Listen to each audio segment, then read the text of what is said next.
Okay, now we discuss the direct methods of gene transfer into the host cell.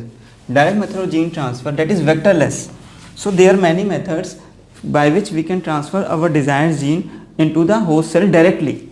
Like the first one is electroporation.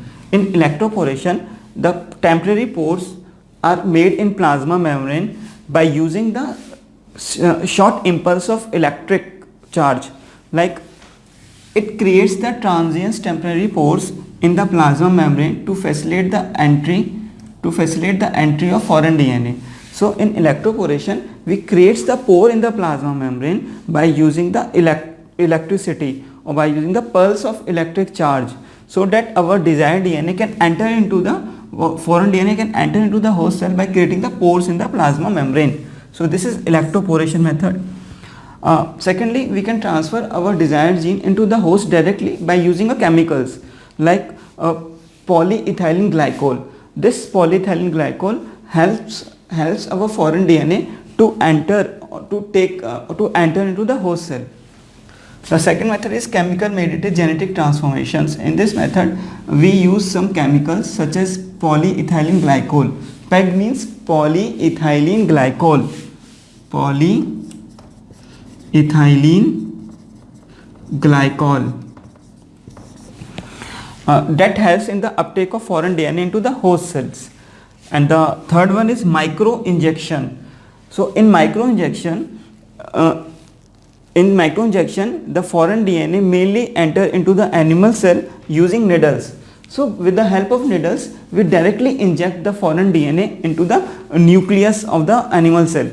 So in microinjection, we use needles. By the help of needles, we directly inject our foreign DNA into the nucleus of the animal cell. So this method is particularly used for animal cell.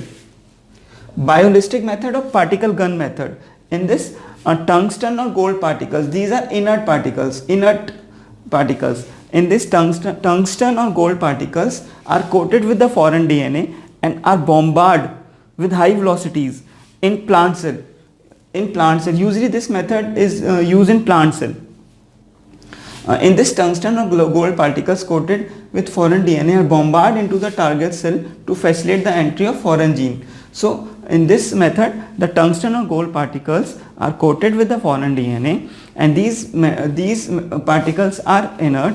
So with the bombardment of these particles directly enter into the plant cell. So this method is generally used in the plants. The last one is liposome mediated. In this, we use lipid bags.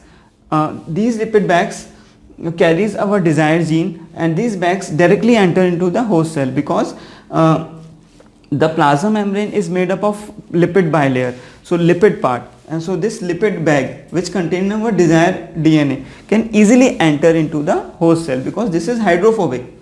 And plasma membrane also, the main part of the plasma membrane is also hydrophobic. So this lipid bags in which our desired DNA can easily enter into the host cell. So we discussed how we can transfer the genes in the host cell. So there are two methods of transferring the genes. The first one is indirect method and the second one is direct method. In indirect method, we use this method for bacterial cell. So for bacterial cell, we first made the bacterial cell competent. For plant cell, we use TI plasmid of Agrobacterium tumefaciens, and for animal cell, we use retroviruses. And these are the methods, that is direct methods, that is the methods in which we does not use any vector. So these are the vectorless method, so that we can transfer our desired gene into the host.